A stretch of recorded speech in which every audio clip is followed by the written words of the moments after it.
Hello friends, the haunting story in Hindi में आप सभी का स्वागत है। तो कैसे हैं आप सब? मैं उम्मीद करती हूँ आप सब बहुत ही अच्छे होंगे। दोस्तों, मेरे इस चैनल को आपके भरपूर प्यार और सपोर्ट की ज़रूरत है, तो आप मेरा चैनल सब्सक्राइब कीजिए और बेल आइकन दबाना बिल्कुल भी ना भूलें, ताकि मेरे हर स्टोरी की नोटिफिकेशन आपको मिलती रहे। अब आते हैं अपनी आज की स्टोरी पर। स्टोरी स्टार्ट करने से पहले मेरी आप सभी से एक छोटी सी रिक्वेस्ट है। अगर आपको मेरी स्टोरी पसंद आती है तो लाइक और शेयर ज़रूर कीजिए। आज की कहानी दो भाइयों की है जिनका नाम विजय और अशोक था। विजय बड़ा और अशोक छोटा था। दोनों में बड़ा स्नेह था। दोनों एक दूसरे से बहुत प्यार करते थे। दोनों एक दूसरे के साथ ही अपना सारा वक्त बिताते थे। दोनों साथ में स्कूल जाते, साथ में वापस आते, साथ में खेलते, साथ में पढ़ते, यहाँ तक कि दोनों खाना भी साथ में ही खाते। दोनों के बीच का इतना स्नेह देखकर उनके पिता जयराम सिंह को बड़ी खुशी होती।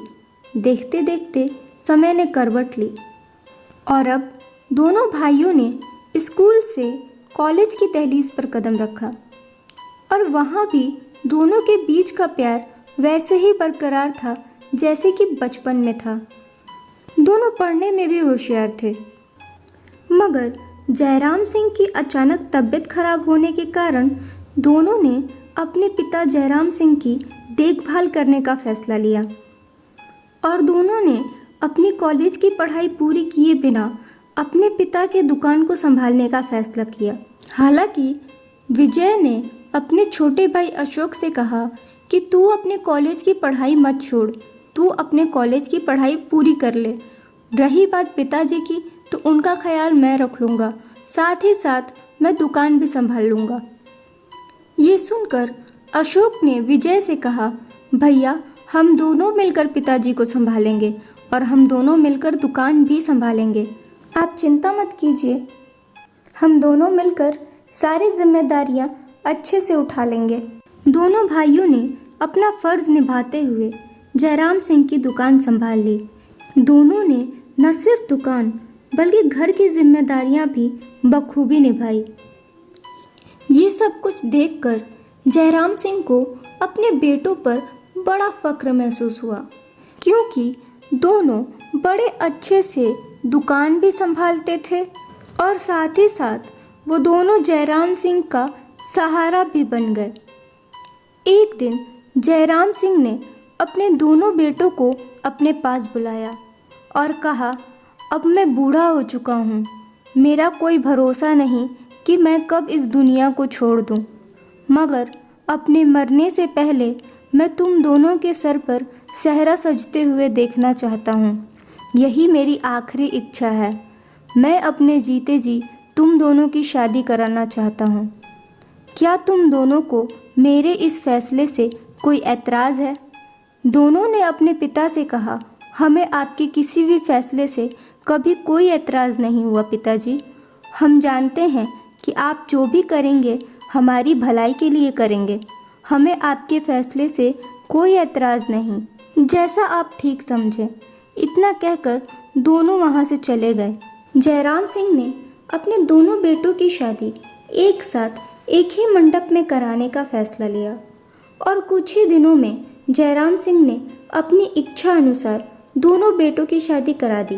शादी के कुछ दिनों बाद ही अशोक और विजय की पत्नियों में तू मैं शुरू हो गई और दोनों आए दिन अपने अपने पतियों से एक दूसरे की शिकायत करने लगी, मगर इन सारी बातों से दोनों भाइयों के बीच के स्नेह और प्यार में कोई अंतर नहीं आया। खैर, समय ने फिर करवट ली और अब जयराम सिंह के घर में तीसरी पीढ़ी ने जन्म लिया। विजय और अशोक के बच्चों ने अपनी किलकारियों से जयराम सिंह के घर को रोशन कर दिया। कुछ समय बाद विजय फिर से पिता बना, जिससे घर में चारों तरफ खुशियां ही खुशियां थी। हालांकि विजय और अशोक की पत्नियों में पहले की तरह ही तू मैं जारी थी, मगर इसका असर ना तो कभी अशोक पर और ना ही कभी विजय पर पड़ा। दोनों भाइयों के बीच का स्नेह अभी भी बरकरार था। वक्त ने फिर करवट ली और देखते देखते 5 साल का समय बीत गया। एक दिन अशोक ने अपनी पत्नी से कहा कि दुकान में अच्छी बिक्री ना होने के कारण काम बहुत मंदा चल रहा है, तो तुम घर के खर्चे थोड़े कम करो और फालतू खर्चों में थोड़ी कटौती करो।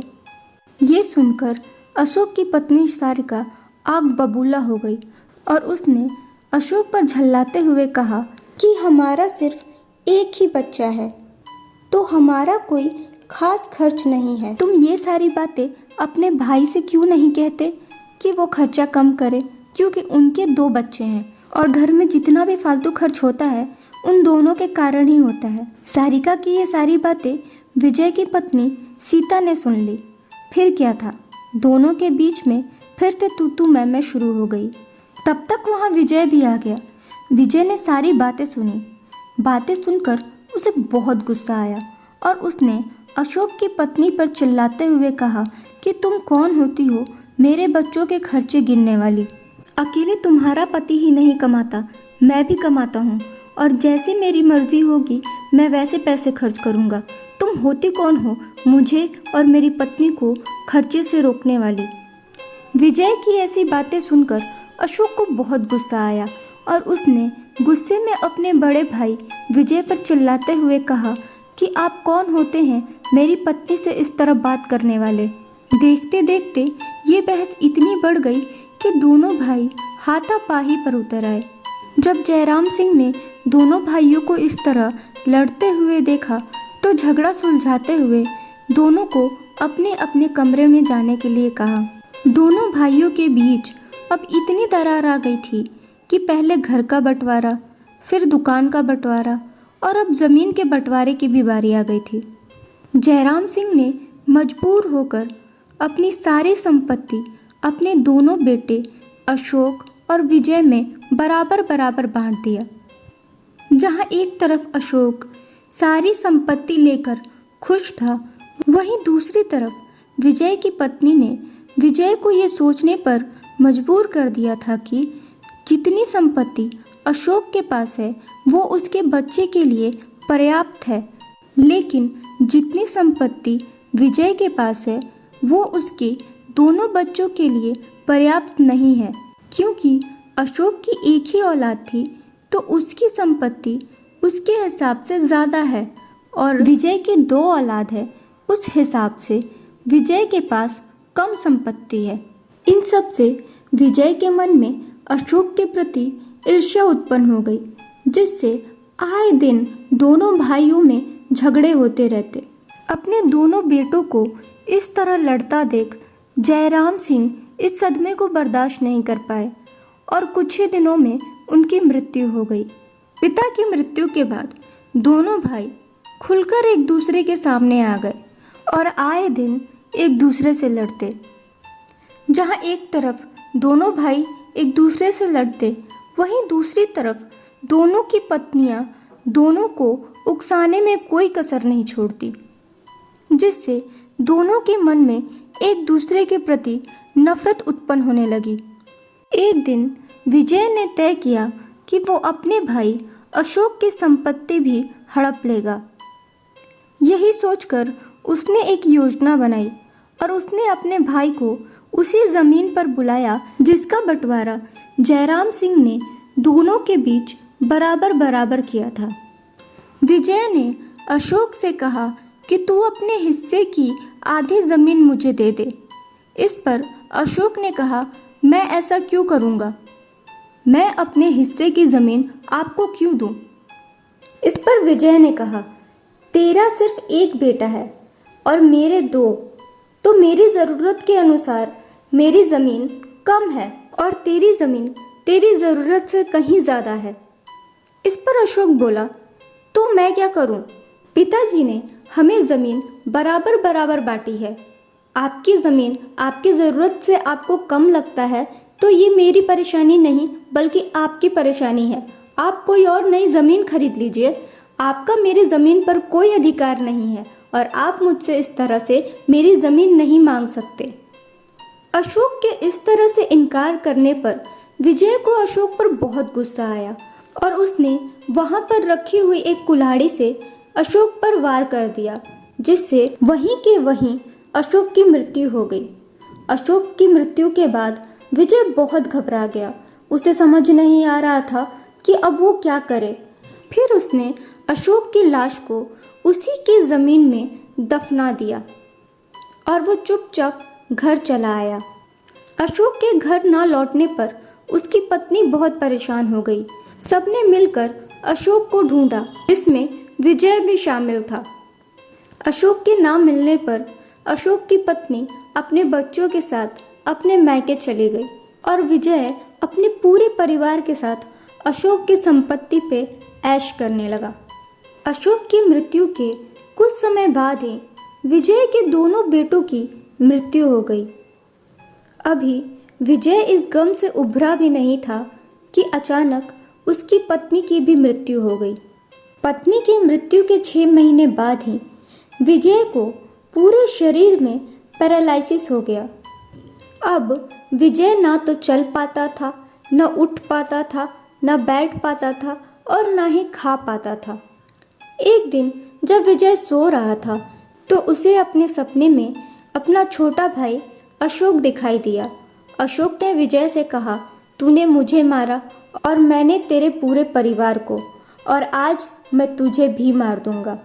मैं तेरी मृत्यु से पहले तुझे तेरी मृत्यु का कारण बताना चाहता था, इसलिए मैं तुझसे मिलने यहाँ आया हूँ। इस सपने से घबराकर विजय की आंखें खुल गई। जब उसकी आंखें खुली तो उसने देखा कि उसके बेड के पास उसका छोटा भाई अशोक बैठा है। पहले तो विजय को अपनी आंखों पर विश्वास नहीं हुआ, फिर उसको समझते ये देर नहीं लगी कि यह अशोक की आत्मा है जो उससे अपनी मृत्यु का बदला लेने आई है। इससे पहले कि वो कुछ कर पाता, अशोक ने विजय का गला दबाकर उसे वहीं मार डाला। ये थी आज की स्टोरी। आपको आज की स्टोरी कैसी लगी मुझे कमेंट्स में ज़रूर बताइएगा। फ्रेंड्स, अगर आपके पास भी कोई ऐसी इंटरेस्टिंग स्टोरी या फिर कोई ऐसा एक्सपीरियंस रहा है जो आप हमारे साथ शेयर करना चाहते हैं, तो आप अपनी स्टोरी हमें हमारी मेल आईडी पर लिख भेजिए, जिसका लिंक डिस्क्रिप्शन में है। अब मैं मिलूंगी आपसे नेक्स्ट स्टोरी में। तब तक के लिए अपना ख्याल रखें और कोविड से बचने के लिए ज़्यादा से ज़्यादा समय अपने घर में ही रहें। Thank you.